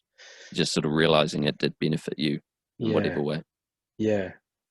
Well, I don't know, dude. I don't know where to even start with it. I think I'll just say that like the general approach I'm taking to life is finding people that I admire greatly and trusting them. So like as I was listening to podcasts with people that I admire and hearing, okay, they meditate, they meditate, they meditate. So there's something there, like Hmm. smart people that I admire and would like to be, that like they're heroes to me, do this thing. So there must be something there. Right. Um, So that but sort of ties into what we were saying before about having sort of an idea, or sort of seeing someone take a certain pathway and I guess following that. So had you sort of taken it on your own to sort of figure out what it was, or had you sort of, yeah, yeah, I been think introduced through others personally? yeah, it was always kind of around me in the hippie world, I guess. This is kind of where I kicked off my individuality, was through festivals, and meditation is always a thing there. But yeah, like I was saying, I do the meditation app with Sam Harris, and his guide is, it's a very specific method. But oh yeah, I wanted to talk about what you said before with all the preconceived ideas of what you think it'll Hmm. be. And I'm sorry if I'm completely missing No, the please. question. We can always circle back. Go Uh, where your train of thought goes. yeah, the trick is like when you realize that that's just a thought. So when you're sitting in meditation and you go, "Am I meditating?" And instead of going, "No, I don't think I am," or "Yeah, it feels like I am," you just witness the thought of, "Am I meditating?" Thought. And all of a sudden, you're this awareness of your thinking. You're not the thinking. And it's meditation is like the bicep curl of that exact small, and it's so subtle, man. That's what makes it tricky. It's so subtle. Wow. It's just like a Yeah. bicep curl. Every time you catch yourself thinking, you go, thought, not me, thought. And you Right. slowly cultivate this space between the thoughts and the awareness which chooses to make actions in the world. And that's the core benefit. When with enough practice, when you start to sort of embody this, you have space. Like something irritates you and you can see irritation, or I feel it in the body. There's a thought attached to that. I witness that thought. I want to yell, but I'm going to choose not to. Like it's just this space away from your emotions and thoughts, which gives you a bit more chance to act in a way that you'd be proud of. And I think that takes a while to really show itself in the world. And I think that's why you have to kind of commit to it for a long time. Um, but it's tricky, dude. It's so tricky. It's so subtle. The Mm. differences in, even though they're profound in the way that your awareness changes, it's so subtle in the meditation set. These tiny little bicep curls of like, oh, I Mm. was stuck in thought. Oh, I was lost in thought. and that's Wow. what meditation is, and that's how it's useful. But Right. it takes practice and dedication, I'd say. Oh, 100%. I can't imagine that would be a feeling that would come from a week's worth of doing it. That's a No. pretty insightful explanation of it and quite Cool. I'm glad I got it out. incomprehensible. Yeah, yeah, for sure. I'm And glad I it's got it it's out because hard it's to, hard to do. And yeah, yeah, the other thing I would say is that like so much of this stuff is not understood by the thinking mind, right. because it's like you put it in words and then all of a sudden you're thinking, which is not what meditation is. So all of this experience happens in a place which you can't really language. And so that's what makes it even tougher to Right. like now meditation is being sold as productivity and mental well-being and all of these things, like, which it does, but it's also allowing you to get a better grip on like what you are and what reality is, and all of this stuff. But all of that happens behind the thinking mind. So it's hard stuff to talk about, but it's so fun Yeah. to. That's why I'm so joyous to talk about it, because it's Yeah. Well, exciting. I was kind of hoping the question would open things like this because it is one of those things that is very hard to explain, something that sort of happens in your mind on your own time that is happening for whatever reason, just sort of being at peace is something pretty hard to sort of relay. And I suppose the big part of it and why you would want to do it on your own is to experience what happens for you, Hmm. what meditation is for you, and how it helps you and how you get there. Do you find that when you're approaching it or when you're starting that you sort of you're already sort of free of thought before you're into it? Like I'm going to ask you an interesting question again, but like, do you some days sort of go, I need or want to meditate, but can't meditate because you're trying to meditate? Do you know what I mean? Absolutely, absolutely. This month, like this is why it's a practice. And like I've heard of that there's some Buddhist schools which the first day that you go to the school, you've committed your life to being a monk, right? You go to the school and they tell you right away, like you're not getting enlightened. It's not going to happen. That's the first thing they tell you, even though that's your primary goal. And that's That because like, automatically makes sense to me why they would say that though. But yeah, yeah, yeah. And I don't know why I say that. Hopefully it'll make sense. But like yeah, there's multi-month stretches where I just sit and am frustrated. For the 20 minutes in the morning when I sit, it's just like reoccurring thoughts that I don't care about, and I keep getting lost in them. And right.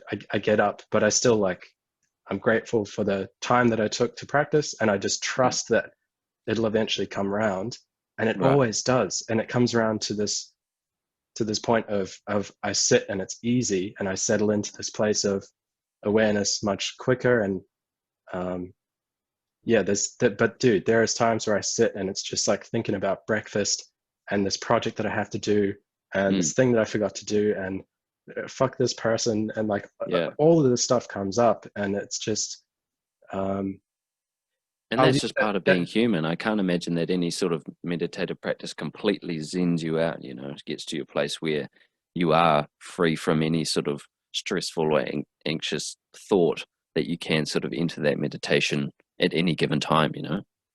well, yeah, I think you can if you really cultivate a mastery of it. Like I said, it's the space from the thing. So it's not that the thing goes away. And that's actually something I've only learned really recently. Um, that's something else about the practice, is that you're constantly learning stuff about the nature of the mind. But yeah, it's space from the thing, not the thing goes away. So if you can be angry and still be in a state of meditation and awareness, because you're seeing the thing as part of what you are, not only seeing through anger and being Not angry, trying to get rid of it. Right. yeah. But it's obviously a lot harder to drop into a state of well, I think that's individual. Interestingly, for me, if I'm angry, I can much easily go into a state of meditation. Or if I'm um, yeah, there's particular difficult emotions which my reaction immediately is to like, okay, take some space and see it for what it is. So Hmm. uh,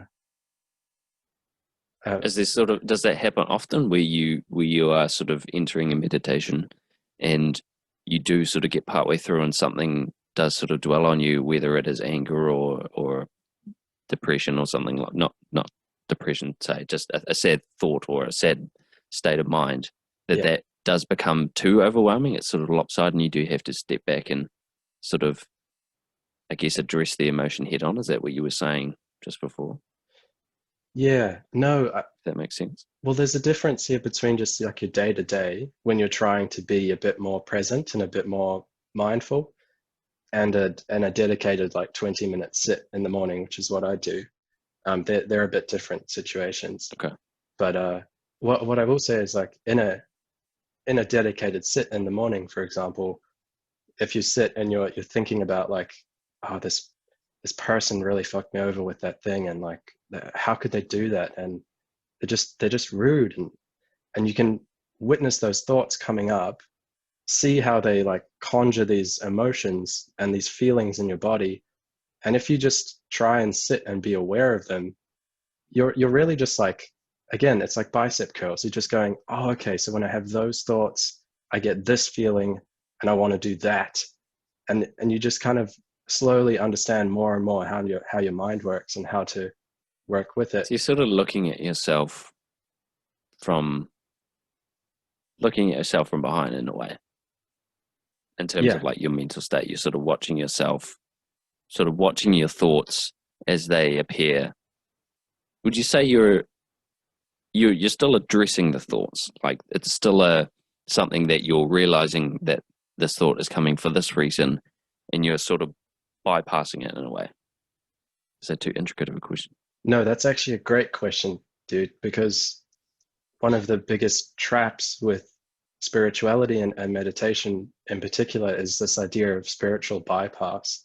And it's like you could tell me something that makes me feel a particular way that I really need to address with you, that it would be proper that I address. Like, no, Karen, I actually think that I'm this, whatever it is. Yeah, yeah, But a spiritual bypass would be like, oh, I'm just gonna like step away, go into a mindful state and let that thought go.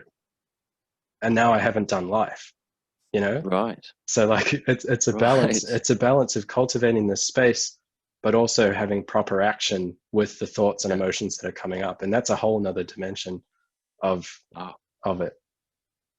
that's so interesting. And it just, and this is part of what um makes it difficult. I understand completely what you're saying, but it's still a very intricate thing to explain. And part of the reason why it makes it a bit harder for me to sort of really understand when you're sort of in or out of that state. And I suppose it's more of a transition than it is sort of entering. You're sort of Yeah. letting things evolve, letting thoughts come Well, and go, or, you know. yeah, I think it's like you have you kind of you go into a state and you're like, oh, that was it.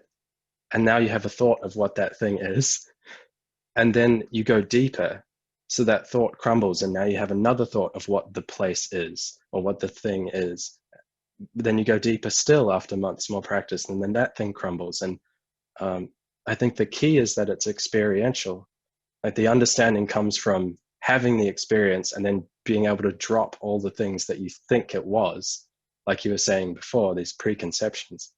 Um, so yeah, you could explain it forever and ever, but to have the direct experience of it is what all of the uh, traditions have tried to provide, and that's why Buddhism is kind of one of the most uh, well, at least hated religions, is because it has a very clear like practice. Follow these rules, try these things for yourself, and you'll touch some deeper state. So yeah, trying to get it out of the thinking mind and into the experience of it, I think is also Mm, key. yeah.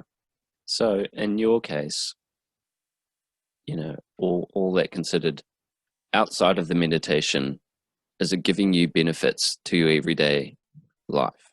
Is it just, are you using it sort of as a tool to help sort of organize thoughts, or is it sort of just something to help sort of, I guess it's the same thing. I was going to say stabilize your sort of state of mind, I suppose. Like, yeah, I guess my question is, what is it in your everyday life that you benefit from meditation? Yeah. Well, I could get really, again, awesome question, man. I'm loving this.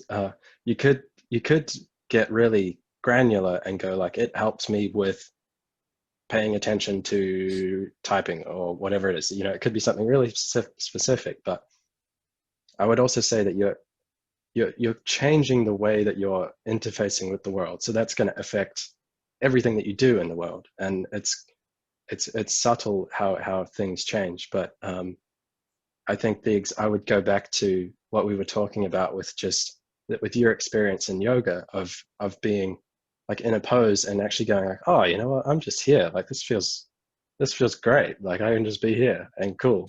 And you're not worried about, okay, what's next, and um, is the practice almost over, and all this stuff. You're just present. And when you're present, you just you're more able to take in what's around you. So if you're having a conversation, you can be more there, and you will show up more because you're not half worried about something else and half wishing you had food or whatever it is. Right. You're 100% there. You have the opportunity to be your best self, to listen to somebody. So I think, yeah, cultivating that spaciousness just allows you to be kind It's of a lot of better. transferable qualities in a social setting, I suppose. The whole being able to sort of realize you have a thought or an idea about someone or what someone's saying, and being able to sort of either bypass. No, I keep saying bypass. I don't know. I'm Yeah, trying to sort of reiterate what you were saying before about. I think consider would be a good thing to say. So Okay. a thought comes up and you can consider it rather than it triggering some emotion and then some story you've told a million times about how you feel about that person. Hmm. You can just, the thought comes up and you go, you know what, not worth dealing with, or not right now, or Right. actually, yeah, I should probably address that. Um, Yeah. yeah, so you actually have the ability to consider these thoughts, and that is beneficial in every aspect. Like um, even actually, this will be cool to talk about. Like artistically, you I struggle with self-doubt, so I will like I'll draw a line and then I'll go, oh, that's a shit line, like you fucked it all up. But with kind of some spaciousness, some mindfulness, I can go, and again, it's from experience of seeing that that thought isn't true. So there's something there as well without getting too complicated. But I can let that doubtful thought go and just keep drawing, and then something awesome will happen. Or you'll be having a conversation, maybe you say something that's like not on point, and you're like, and part of you is like chattering away in the background like, you shouldn't have said that, you fucked up. And maybe with some mindfulness and spaciousness you can just let that thought go, and again come back into a full presence with the conversation. So um, it's kind of this all encompassing ability to be more in the experience of whatever it is you're doing. And in my experience, that allows you to just be a better version of yourself, Yeah. which, Right. yeah, just feels like it's a good way to do life to me. Yeah. For sure. Yeah. And that's amazing that you've been able to discover that side of meditation and how it sort of translates to you. And it's probably like, in a nutshell, you could perhaps get that across to someone else. Like, I can understand how that will work, but because it's its own sort of practice, how you can figure out how it works in a way that works for you might not be the same story for someone else. I think that's so what's so interesting about it. And the point you made before about the idea of meditation being more of sort of a relaxing tool, or like using it in whatever capacity that it's sort of given to you at free will these days. But yeah, I wasn't really forming a question there. I'm just trying to sort of process this that you've given me. I think it's Yeah, something I probably have to start getting into again. And I hate to say this to myself, but I've just been struggling to find the time to do yoga. And I don't think it's the matter of not having the time. I definitely have the time. It's just putting time into things. I think one of the reasons I guess why I think I would need to do it is because like my time management skills aren't fantastic, but it could be used potentially as a tool to sort of figure out how to organize things or sort of prioritize things as well, I suppose.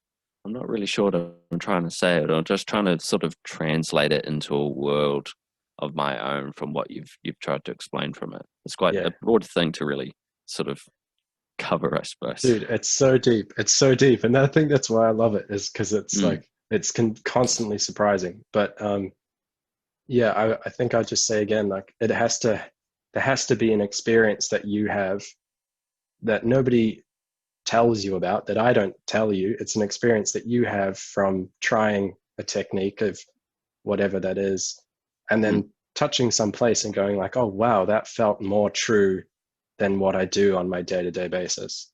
And then it's just about coming back to that place more and more through whatever practice that you find.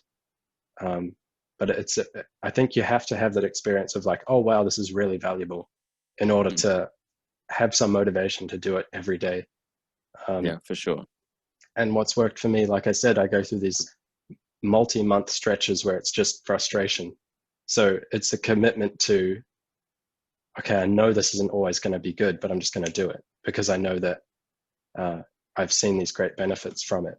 Um, Mm, mm. so I think I think the point I was trying to make just before, because the time that I've really experienced, I keep going back to the yoga, but this is sort of where it all stems from for me. Um, you know, yoga was something that was really easy for me to implement into my daily routine over lockdown because the world was really my oyster and in terms of what I could do at home. You know, they had all the time in the world. So it was very easy to keep that routine up. As I've been finding it's very hard to implement it because I was doing it in the morning and I can't really do it in the morning on the days that I work because I'm up quite early. So I'm sort of finding I'm doing the evening and that sort of throws me off because I'm very tired at the end of the day. And I feel like it's almost ironic that I think what I would benefit from doing the yoga and meditation is why I'm not doing it, if that makes sense. Like my state of mind going into it now is much different than it was over the lockdown. But I think doing that practice, like you say, the point of just doing it, like getting over, like whether you want to or not, just sort of doing it, having a routine, having a daily sort of go at it to sort of figure out why it is that you're feeling that way a certain day, or why it is that you don't want to do it on any given time, and being able to sort of see the benefits from when you're doing it in a state where you want to be doing it and a state where you don't want to be doing it, and figure out yeah, what is actually happening in each of those time periods, you know. yeah, that's awesome, man. That's kind of what it is. If you sit every day and look at how you how you are, or you do yoga every day, and you know the same process happens in yoga where like you're in a difficult pose and your mind just goes crazy. It's like you shouldn't be doing this. Why are you doing this? Like you're weak or whatever it is. But in yoga, you can just kind of like feel it and then watch the thought, and it's the same sort of process of getting some space and being allowed to witness those thoughts. Mm. Um, Did you ever have a point during yoga where you because perhaps you and I are quite different in this sense. I tend to have a wee bit of anger built up in me, and that comes out at points where I sort of least expect it, or you know, think I'm okay, but sort of something will happen. And one thing I found during yoga was that if there was a certain pose that the person was, you know, asking me to do, and I couldn't exactly do it, or at least got into it and couldn't hold it, I found that the anger crept in quite a bit, and it was like, surely I can do this sort of thing. And it was quite difficult for me to bypass that in that state, and sort of just left me feeling, I guess, bland and unenthused mm, afterwards. mm. It's tricky, and I don't know if yeah, I don't know how to sort of get around that, I suppose. Well, And perhaps dude, it's just me, but what would happen? What would happen is you you make the overarching commitment to just do yoga, and mm, then the next time you're angry, it'll be a little bit easier. And maybe the next time after that, you actually let go of the anger and you do the practice and you feel awesome. And then mm, you'll be like, oh shit, like that's why this is powerful because I can see that little process that I have and I can sort of transcend it or work through it. And so I think that's why the commitment is so important, because then you, like you said, you're seeing the Yeah. different sides of yourself. You're able to see these reoccurring patterns and work through them. Yeah. Um, Would you say you almost would want to implement it in times where you are feeling a certain way? Like, have you ever sort of thought, right, I am in a particular emotion, whatever it is, I guess particularly talking like sad or angry or whatever, and you go, right, I should probably do some yoga now. I should probably try and meditate right now because I'm feeling this way. yeah, yeah, Like, are totally. you doing it? Are you, I guess my question is more when you are doing yoga, like you say, every morning you're doing a 20-minute sit. So that seems to be a fairly routine thing. But will you sort of have days where you do it a few more times, or like you know you're entering a certain state of mind and you know that you should be doing this or that, or vice versa? Yeah, so it's kind of like, is there a prescriptive element to it? Is there like Yeah. a, I feel this, so that? Hmm. Uh, no, I mean, there's been times where I do a sit in the evening, which is nice to just like ground back down. But um, I think the magic in it is not that you do it every time you feel angry, like you go away and you sit down. Maybe that's great. You know Russell Brand? Hmm. He does Yeah, I listen to a lot of his stuff. yeah, last time I heard him talk about it, he said he does like 3 20-minute sits a day, and that's what he has to do to keep his mind from running off into these crazy areas. And he's got into a lot of trouble. Um, but for me, it's just like I can do these sort of when I'm on, and dude, I'm not always on. Like I can talk about this stuff really, really, I hope really eloquently, but like I have my just shit days, and so I'm by no means an expert at this all, but like on the good days, I can just But you're an expert in what happens for you, you know. right, yeah, yeah. So on the good days, I can just take a breath. I'm feeling angry, feeling overwhelmed. I don't have to go and sit for 20 minutes, but I can just go like, oh, and just sort of sink back into a deeper place just for a moment, and just that little touch of Hmm. recognizing that I'm not just these thoughts and feelings. I'm also this larger awareness is enough. Right. And So that's when the meditation has really come into your day to day. yeah, okay. So a sit sounds pretty self-explanatory, but I imagine there's a bit more to it. So what is happening when you are going for a sit? I presume you're picking a certain spot. Is it sort of a certain position? Like explain what you do in that time. Can we hold that question? I want to go. Sure. I just want to say something that's I think is kind of interesting and worth pointing out. Like you asked, is there days where I would do yoga, for example? There's been there's days where I do like my brain is chaos, and I'll do I'll do like Wim Hof breathing in an ice bath. I'll do meditation. Yeah, I I'll do saw you doing yoga. that in your story, man. That's gnarly. But like it's sometimes it's all just running away from like, no, this emotion is here, and like sit with it and have awareness of it. Don't try and run away and get rid of it through all of these crazy Hmm. techniques that you try. So there's also something to be said there of like, you're not just trying to fix negative emotion. You're just trying to cultivate a way of being more okay with it and deal with it better. And Yeah, um, sure. yeah, so the days where I'm doing all of the practices to try and ease the Yeah. mind are not necessarily the best approach either. Yeah, So for sure. I suppose you've got to figure out this that specifically on that day or that emotion how good or bad it is and whether that really needs to be done or not. I presume there's some times where it is perhaps too much of an effort to go out and do a 20-minute yoga session if you are feeling a certain way. I know I would certainly be like that, but like, no, I'm definitely not doing yoga right now. yeah, but dude, the best practices are when you push through that. I Right. guarantee. It's like when you, yeah, the best ones are the ones where you're like, there's no fucking way, and at the end you feel amazing. You're like, what? I Yeah. didn't even think that was possible. And again, that's the commitment. It's like, Yeah, there was definitely some sessions that I'd done in the evening where I felt that I was like, oh my God, I'm so tired. I want to go to bed. But like, man, I haven't done any yoga for like a week. I probably should do it. And it was like, oh, mm, yes, that's mm, what I needed, you know? yeah, yeah. And this again, woo warning, but I think the tough part is that it's actually like an act of self-love. It's committing to, For sure. oh, I found this thing that's really good for me, that makes me my best self. am I prepared to make a commitment which to myself, which requires love of myself to go, I'm going to dedicate myself to this practice because I know it's going to help me be the best person I can be. And Mm. that's an act of self-love, and that is a difficult thing to do for a lot of people. Yeah, for sure. Yeah, Yeah. that's some deep stuff, man. Yeah, dude. Well, thank you so much for asking me about it. It's been so fun Yeah, to. I haven't I I haven't been able to have these kinds of conversations often, so no, it's it's really great. fun It's to talk great, about. and I know you have some insights, and I think this is a perfect time to sort of get these things out of you. So Yeah. so tell me about these sits that you do. Again, it's Sam Harris's app, Waking Up. So I just recommend that. But it's So it's just a basically just talking you through how to get to a certain state of mind, is it?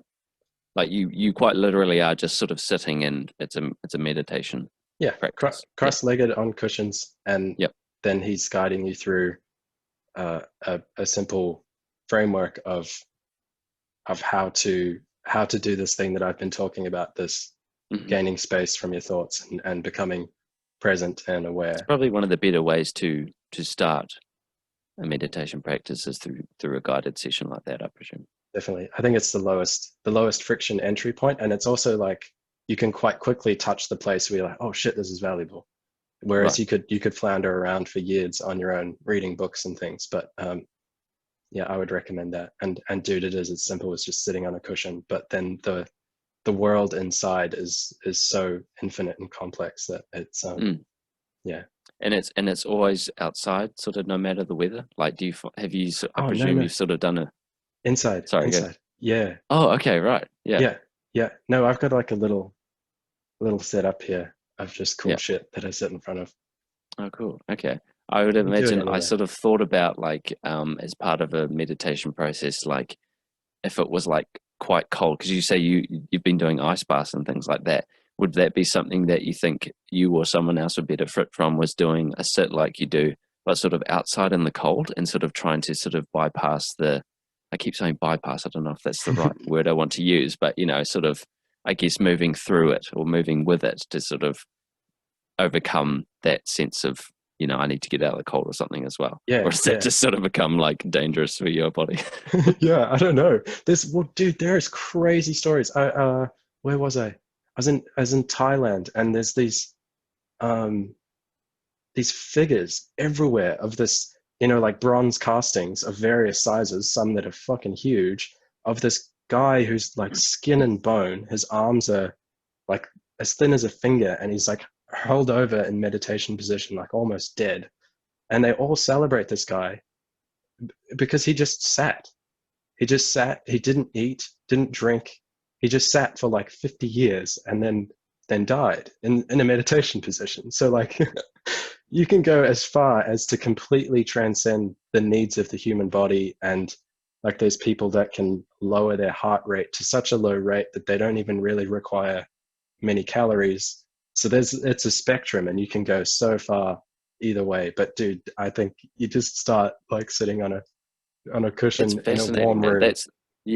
That's interesting that you say that, because I was listening to David Blaine talk about how he prepares himself for sort of being immersed in ice or whatever it is he does for so long, and sort of the things that the body is able to achieve when sort of put into those environments and sort of excessive amounts is bizarre. How you can drop your heart rate so low like that, and like when you take an ice bath, how long are you in there for? And again, a question I've asked before: what benefits are you getting from the ice bath? And do you Yeah, find that it's like you can sort of feel your heart rate drop? Is it training you to sort of have a lower heart rate, or I guess what is the purpose of the ice bath for you? yeah. Well, the ice bath is all Wim Hof, so he's the Iceman, notorious for doing all these crazy ice things. Mm, Um, but I'm kind of, I would say I'm still very novice at that practice. It's a breath work and and a cold exposure. Um, but the nitty gritty of that, man, is like we're talking about this present moment, right? And that sometimes it's hard to get into, sometimes it's hard to let go of thoughts and anger and all this shit. When you're in a cold bath, like you don't have any choice but to be cold in a bath. and like you're absolutely pulled into the experience of being cold, Mm. and you just have to do this breathing to sort of stay, because it's what you're doing. Just breathe. Don't worry about the cold. You're going to be fine. Just breathe. And it's sort of a physiological state that you're forcing yourself into being utterly present in the moment. And there's all of this crazy stuff that the human body does after being exposed to cold that is supposedly really helpful for the immune system, and you just kind of feel like buzzy and alive. And so it's a really good reset. Yeah, yeah. So it's definitely not a relaxation thing. It's a figuring out how to sort of overcome an overwhelming feeling, I suppose. Because my initial thought to being in an ice bath is that this is going to be very intense. How do you sort of overcome that and find a sort of like? Would you say you find a sense of peace during that, or is it more just sort of figuring out how to sort of get over it? Like with the breathing techniques, I presume that's sort of calming you down in a way, but you're not exactly reaching like a meditative state like you would when you're doing a sit or something. You kind of do, though. You kind of do. I think again, the first few times you do it, you're going to be like shocked and like, holy shit, this is cold. I can't believe I'm doing this. Da, da, da, da, da. But the more I've done it, the more I can get into that bath and just do the breathing and just feel my body react. And um, like you're just suddenly so present. I'm seeing the sky above me and the trees. I'm feeling the wind. I'm feeling the cold. And I can do the breath and be a lot calmer. Despite there being a very intense sensation of cold, it's not negative, and I'm just there in the present moment. So I think it's again, like with practice, the thing evolves and changes, and I think you could get more and more calm. And Wim Hof claims that with enough practice, you can tap into bodily systems that we had no idea that we could control, and that's how he's done these crazy. He's been submerged in ice for like a day, and yeah, I saw a little documentary on him a few years ago, and sort of known about him ever since. Every time he comes up, I'm familiar with the work he does. It's pretty intense stuff, but no expert, of course. Yeah, that's so fascinating. So are you in there sort of on your own time frame, or are you sort of working to a time to be in the ice bath? Yeah, you could do whatever. I just go with my body. Sometimes I go under, like you do. The breath work is like you take a full breath in and then you only let out a little bit. And the idea there is you're bringing in more oxygen than you're expelling, a lot like David Blaine was talking about. I watched the start of that podcast. And so you go under the water in the ice bath, you exhale and you go under. And you'll be surprised at how long you can stay under. And the quietness of everything is just astounding when you're utterly present, freezing cold, and underwater. It's just like nothing is going on, and it's a really peaceful state to be. But I don't work to a clock. I just do whatever my body feels is comfortable doing, and that's how Wim encourages you to do it as well. Yeah, there's obviously some dangers involved in that process too. So as much as you are working to sort of your own feeling or your body's response, do you suppose there sort of could come a point where you have been in there for too long, or you sort of, I keep wanting to say bypass, you sort of what's a better word? Let's think of a better word. Transcend. Yeah, that's probably very fitting for the argument.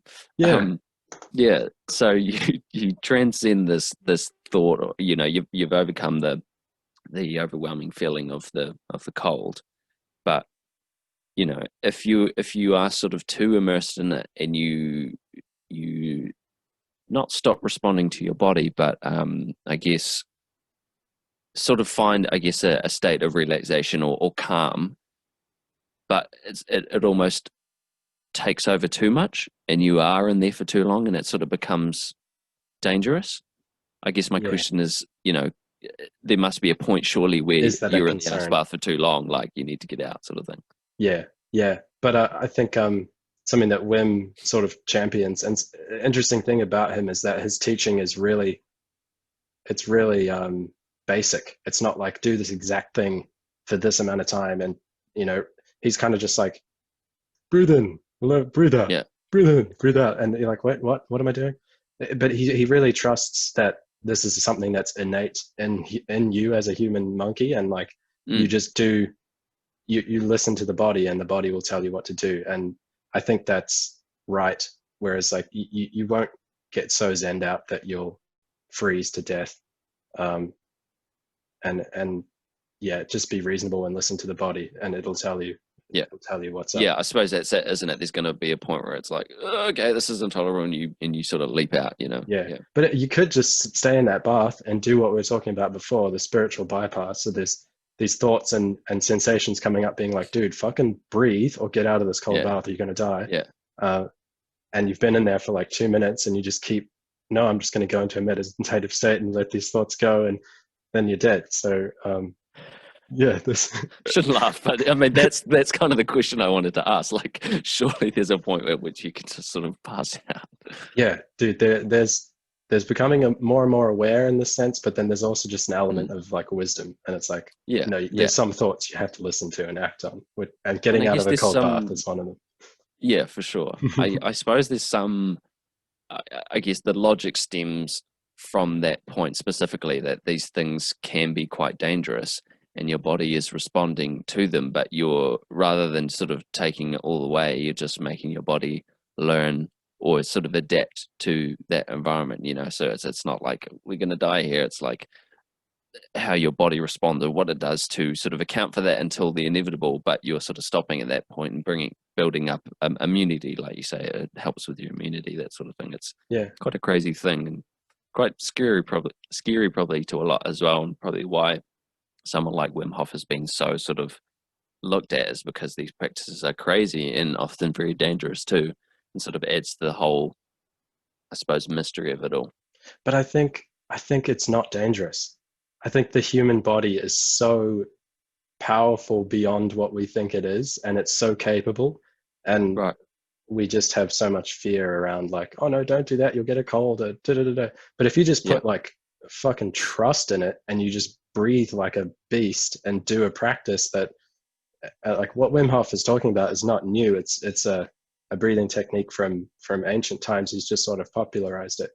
um, I think the body is a super powerful tool that we totally underestimate, and it's Hmm. fully capable of being in an ice bath for 2 minutes, like no Oh problem. yeah, I definitely agree with you, but I also believe that we are very fragile too, and that Yeah, as strong as we can become through these practices, it also does not take much to die.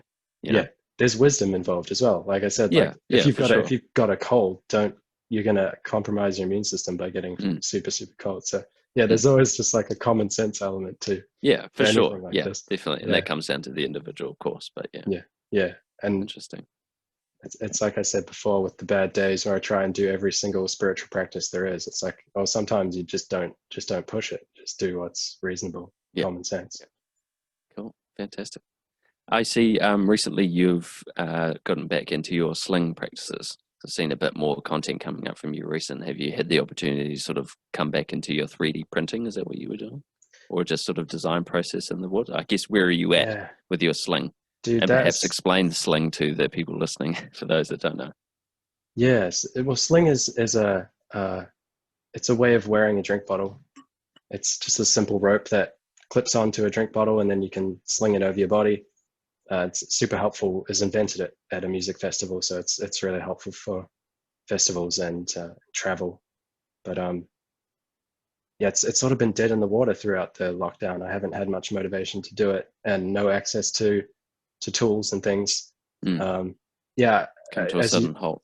as you saw, like I got a bit of push for a couple of weeks. I ordered this 3D printed part, um, but no, it's been real slow going, man. I I've because of everything that went down, I just had to fully focus on stuff that was going to help me Mm, financially. So yeah, yeah, naturally. it Yeah. So fell I way guess back. what are your, yeah, okay. So I guess my question then is, what are your, I suppose, goals, or what's the next step once those tools are available to you again? What is something that you want to start working on? Or I guess where is the model at the moment that Yeah, needs tweaking? Or is it, you find it's progressing quickly, or is it sort of trying to figure out at the moment what it is that is the next step? yeah. Next step is like, okay, I've made this thing as good as I can make it. I've got feedback from people. I need to see if it's going to sell. So the next step for me is building a website and trying to push it in some way. I obviously don't have the money to do like a Kickstarter campaign of any I was just quality. going to ask that. Yeah. Yeah, Okay. so unless I connect up with a super passionate videographer who's into the product too and willing to just invest time, um, I think I would just do a simple website and try and sort of guerrilla sell it on my own at festivals and things like this. But the product itself is at a point now where it's good enough that I can try and sell it to people and see if it's actually wanted. So that's where I'm at. Is production something that is a bit of a drawback for you? Like it's just solely you making them, isn't it? So if you're needing to produce a mass amount, that's a lot of time off your hands, I presume. Yeah, that's something that I'm just like, if that is a problem, that's a good problem to have, and I'll figure it out Okay. when I need to figure it Yeah. out. Yeah. I'll make And I'll your make them fingers by will be hand. so trained you can Yeah, probably yeah. make them like that. Yeah. I can make them really, really quick, but I wouldn't be able to. Yeah, I'd be happy to have that problem. Like I can't make these fast enough. That would Oh, be that's good. That's be probably a a good good day. sign. Yeah, yeah. Yeah. Cool. Oh, that's cool, man. It's cool to see your creative process. You're probably the one of the only people, to be fair, you're one of the few people I know in the design realm of things. But to see a practice, I laugh at this because, a big argument or things that people say about school is that you don't learn anything school. These skills aren't transferable to real life, that sort of thing. But you're probably one of the pure examples where what we learn in school about design is something that you have actually implemented, and I can see your step by step following the step by steps. Like there's probably tons of people in the field that do follow that same procedure but aren't presenting it in the way that you are. And it's just fascinating to actually see you take that process seriously and actually be able to develop on your own ideas. Because one of the Mm, things, and that's why it's surprising to me, is because when I was in those classes, or when I think of things that design wise or coming up with ideas and concepts and things, I struggle to really get past the initial idea. So whatever I come up with is then and there. And in my head, I go, yeah, that's it. Like, done. That's what I wanted. It's there. It's out on the paper. I don't know how to progress from that sort of thing. But you managed to do it. Whether that idea that you present initially is bang on from the start, I don't know. But whether you sort of adapt on that initial idea or you've sort of backtraced to sort of underdevelop and then figure out why you've made it this way or that way, is that something that you think about? Are you sort of seriously trying to progress the design, or are you really just sort of figuring out how to adapt it to different things, yeah, interesting, like in man. terms of how it works and what its uses are? Yeah. Well, what I would firstly say is I have thousands of ideas which have never left the paper. I think that's just part of being somebody whose brain makes ideas. It's like, And you're talking in general or sling wise? in general, I have so Yeah. many ideas that I have never got any further with. So it's a really fucking hard thing to do, man, to get things Mm, to happen. I'm sure you know. Um, yeah. no, with this with Sling, it's just it was kind of similar in that as soon as I made it, I tied a tent guy rope onto my drink bottle and like danced around at a festival, and I was like, holy shit, this is a no-brainer. Like this is just a great idea. It's so Yeah. useful.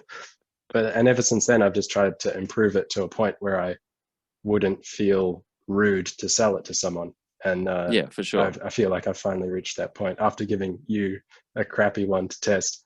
That's It's oh, that's been great though, man. Like considering that's one of your earlier models, like that is fantastic. Like it works in all the ways that I would expect the product to work, like the things that you're doing it to now, the things that you are doing to it now, or the things that you were trying to adapt onto it, it's just making it that all the much better. I think the fundamentals are there for sure, but mm, sort of what I'm seeing from you seems to be how you're sort of adapting on those things just to sort of make them better. Is that the general thought process, or are you trying to make it a different product?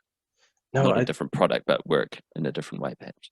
I think I don't know if this is answering the question, but I just think it's a cool idea, and I want Yeah, to see if others think it's a cool idea. So I'm that's just it in a nutshell. Yeah, yeah, I'm just taking it as far as I can, and I think I'm at the edge of the point of finding out, which is a bit scary. But I'd really like to get it there. I would kick myself if I never actually tried to push this thing to the world oh, and for see sure. what And they thought. considering the amount of time and effort you put into it as well, you sort of be silly not to Mm. give it a go and see what the response really is.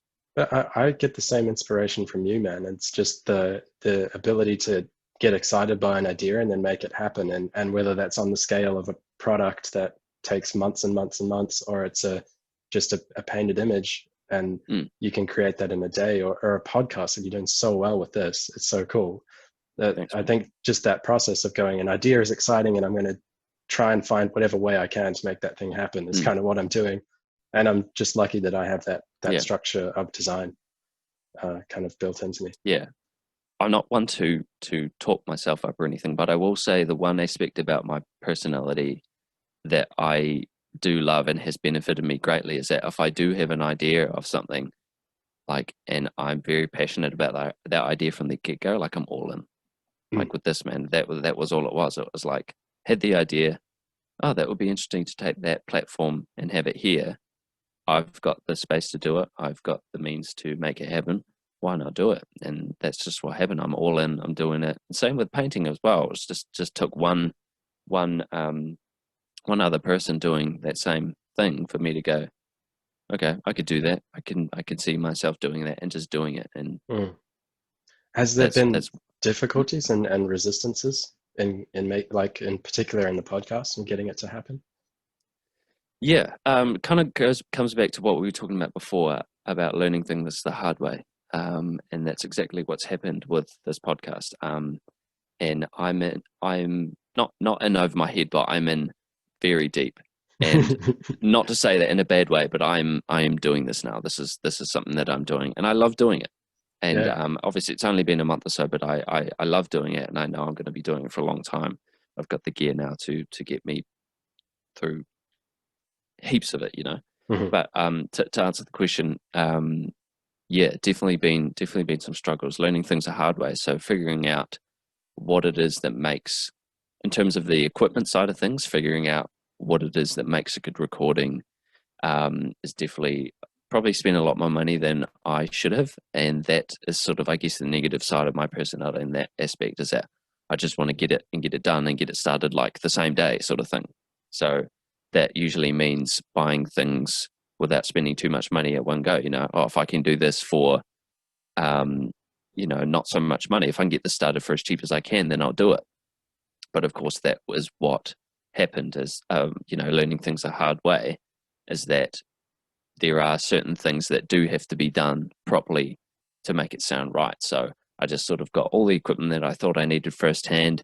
And the first couple of takes we did naturally sounded terrible. You're not sort of going to nail it first time. But yeah, there's lots of things that come up, and it doesn't help that I'm not very tech savvy. So it was all about what is making the workflow easier. And at the end of the day, that just sort of ended up meaning that I just had to fork out a wee bit more to get the right equipment. You know, it was sort of got to a point where it's like, if you're going to want to do this properly, you do have to cash out a wee bit just to get the right stuff. And that's sort of where I'm at now. I've sort of got it all good. No stress involved anymore, which is great. Yeah. So apart from when we try over Zoom, apparently. I mean, realistically, that didn't take us too long to get it sorted. But you know, that's one of the small. It's a small piece of the pie, I suppose. But workflow now is fantastic. So now I can actually start concentrating on the content and you know who's going to be coming on and when they're coming on, rather than worrying about actually getting it going initially. Yeah. So at a stage now where it's all about the workflow. Like I've got the tools there and doing it, but definitely a few stressful weeks leading up to it. But that's kind of what I enjoy about it. You know, I like being able to fill in a day to solve a problem. So it didn't put me off at all. I got very, very frustrated, but you know, that sort of motivated me in a way to be like, okay, well, why isn't this working? Or how can I fix this or that?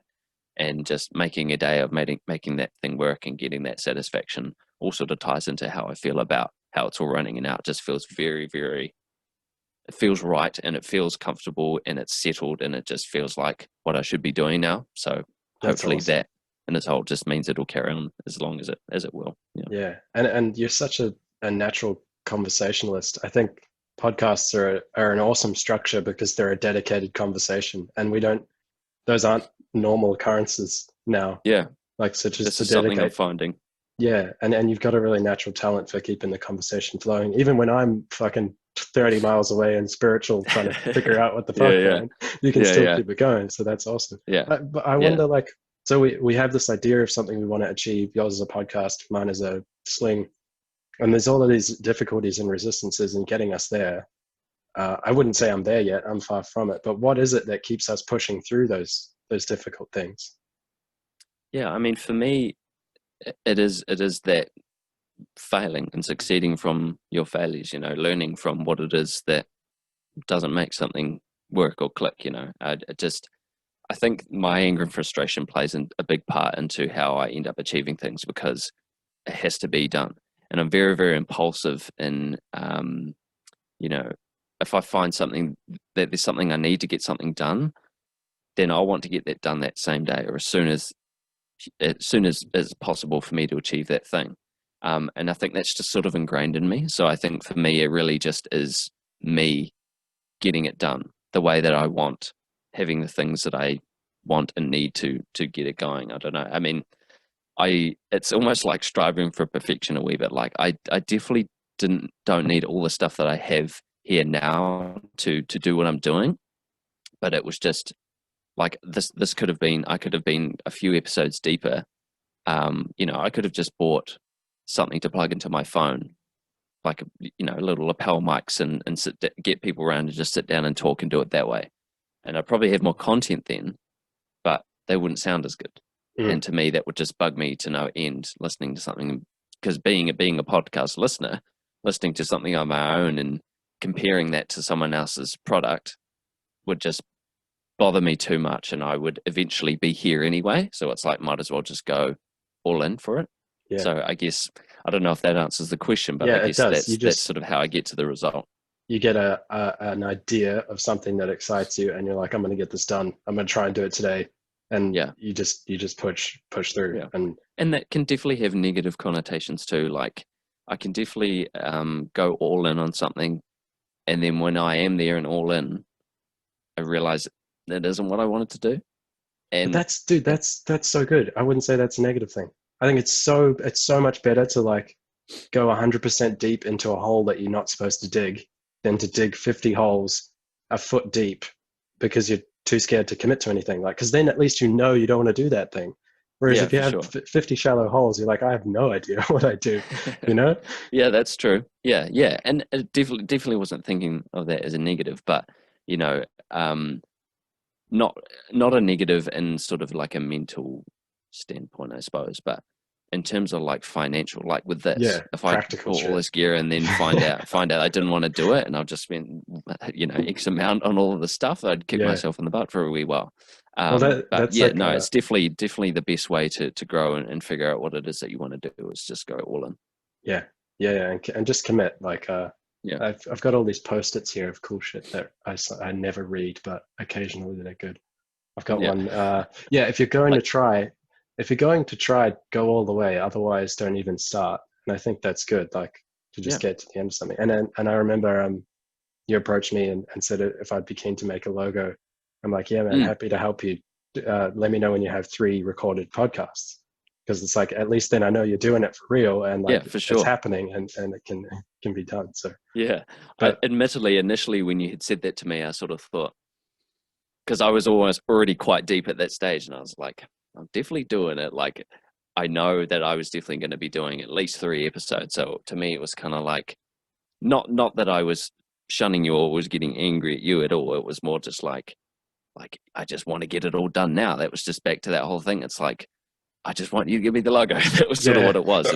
But that sort of worked out for me because it was like, okay, yes, I see where you're coming from. That makes sense. You don't want to have to do work for someone and then find out it sort of doesn't get put to good use. You'd hate but for me to dude, just do 1 or 2 episodes and fizzle out. that wasn't about me. And I was just, I've heard of so many people starting shit and not doing it and just being all talk. So Mm, I was like, if this is something you're going to do, show me that you're doing it for reals. mm, And then I'm so happy to help you make it yeah. pop. And you ended up making your own logo, which is super Yeah, I was dope. going to say that's the irony because I was just so like, I got to have all these things in place right now. I'll just do it myself. Yeah, and that was nothing against you at all. I still definitely would love to see what you would have done with it. Dude, But you've yeah, done better than I ever could. It's like it's such an authentic thing to you and your vibe and your brand. So I think mm, you did awesome. yeah, I know. Yeah, I think I did kind of luck out there because I sort of had an idea of what I wanted and sort of tried slapping things together, and it sort of ended up coming out the way I want. But I did worry, especially with the name and the logo. in this case, that whatever I made, I would get sick of very quickly. So that was part of the main reason why I asked you to do it, because it wasn't something that I had